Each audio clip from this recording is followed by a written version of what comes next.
நான் ஒரு விவசாயி பேசுகிறேங்க. நான் ஆலாமரத்தூருங்க. நான் வந்து விவசாயம் பண்ணுறதுக்காக உரம் எடுத்துகிட்டு வந்தேனுங்க.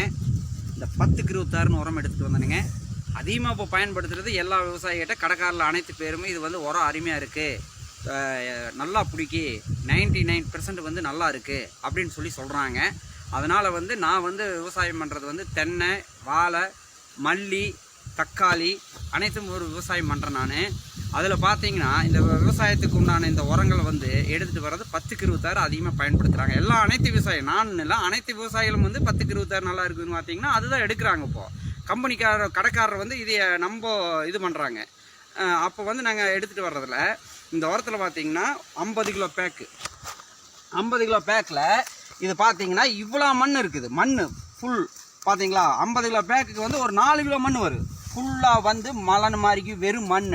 அதில் வந்து இப்போ பார்த்தீங்கன்னா கரைச்சி விட்டது இதில் வந்து பூரா மண்ணாக நிற்கிது. இது எப்படி ஒரு விவசாயி வந்து ஒரு 50 கிலோ பேக்கிங் 1200 இந்த பேக் வந்து எடுத்துகிட்டு வர்ற கொடுத்து கவர்மெண்ட் என்ன கடைக்காரர் சொல்கிறாங்களோ இந்த ரேட்டு இந்த பேக்கை, அந்த பேக்கு வந்து 1200 1200 கொடுத்து எடுத்துகிட்டு வர்றோம். இது எப்படி இந்த கம்பெனிக்காரர் வந்து எந்த அளவுக்கு மண் கலக்கியிருக்காங்க பாருங்கள். இதே கவர்மெண்ட் இதே கண்டுக்க மாட்டேங்குது. இருக்கிறோட விவசாயியோட நிலைமை வந்து ரொம்ப மோசமாக இருக்குது. பவத்தில் அடிக்கிறாங்க எல்லாமே. விவசாயி வந்து ரொம்ப கண்டிஷன் நீங்கள் எதுவுமே எங்களுக்கு இது கூட காட்டியும் சரி, ஆனால் இந்த மாதிரிக்கு உரம் மருந்து கரெக்டாக நிர்வாகம் பண்ணுறாங்களா, கரெக்டாக போய் சேருதா விவசாயிகளுக்கு? எந்த கடையில் ஒரு பில் கொடுக்குறாங்க, எந்த கம்பெனிக்காரர் வந்து பில் கேட்டது என்ன ரேட்டு, அதுக்கு என்ன அதான் ஆதார் கார்டு கேட்டாங்க, ஆதார் கார்டு பதிவு பண்ணலாம் அப்படின்னு ஒரு 4 நாள் செஞ்சாங்க. அப்புறம் எந்த கடைக்காரருமே வந்து அதையெல்லாம் பயன்படுத்துறது கிடையாது. பில் கேட்டால் பில்லு ஏதோ ஒன்று போடுறாங்க. ஒரு நடவடிக்கையும் கிடையாது. இறக்கப்பட்ட அதிகாரிகள் வந்து லோக்கலில் வந்து கடைக்காரர்கள் வந்து யாருமே கண்டுக்கிறது இல்லை. சும்மா மிஷினை மேலே வச்சுக்கிறாங்க. இல்லைங்க பதிவு பண்ணிக்கலாம். ஒரு மூட்டை உரம் எடுத்திருந்தானா ஒரு விவசாயி 30 மூட்டையை பதிவு பண்ணுறாங்க.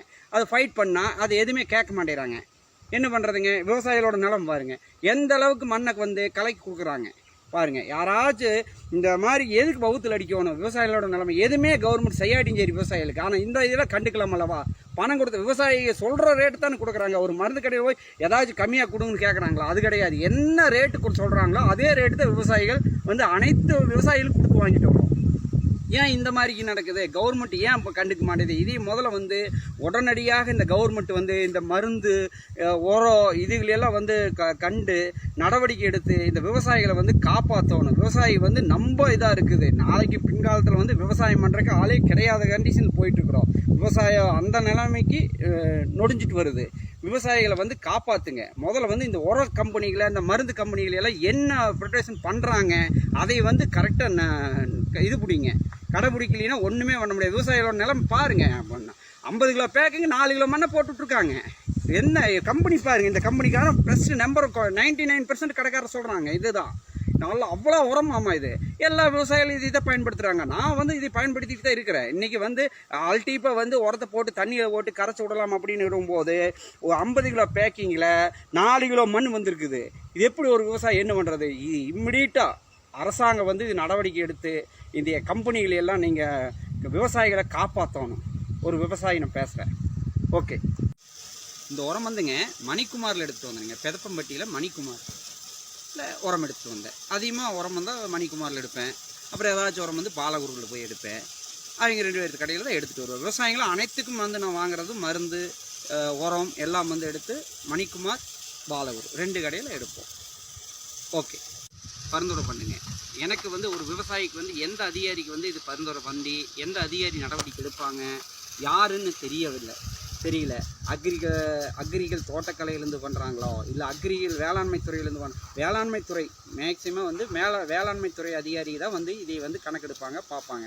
அந்த அதிகாரி வந்து கரெக்டாக நிர்வாகம் பார்த்தாங்கன்னா இது வந்து இந்த மாதிரிக்கு கம்பெனியில் வந்து அவங்க மேலிடத்துக்கு சொல்லலாம். எந்த அதிகாரியுமே வந்து சொல்கிறதில்லை. எந்த அதிகாரி வந்தால் நீங்கள் கண்டுக்கிறீங்க?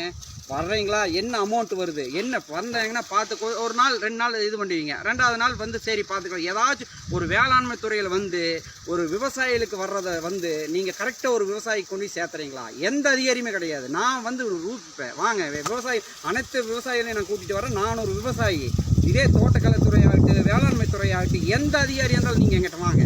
நான் விவசாயி, நான் வர்றேன். நீங்கள் சொல்லுங்கள் எந்த மீட்டிங் எங்கே வேணாலும் போடுங்க. ஒரு விவசாயிக்கு வந்து கரெக்டாக விவசாயம் பண்ணுற ஆளுகளுக்கு நீங்கள் கொண்டு கொடுக்குறீங்களா? விவசாயிங்க யாரோ இருக்கிறாங்க, யாரோ என்ன கொடுக்குறாங்களோ அதை பார்த்து தான் நீங்கள் விவசாயிகள் அனைத்து பேர்த்துக்கும் பண்ணிட்டு இருக்கிறீங்க. நீங்கள் பார்த்து அதிகாரி வந்து இது உடனடியாக நடவடிக்கை எடுக்கு. இந்த மாதிரி விவசாயிகளை வந்து பவுத்தில் அடிக்காதீங்க.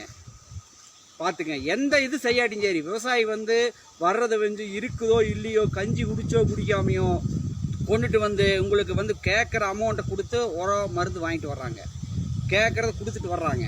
அதனால் வந்து நீங்கள் நடவடிக்கை எடுத்து விவசாயிகளை காப்பாற்றுங்க. இருக்கிற அதிகாரியை தான் காப்பாற்றணும் விவசாயம்.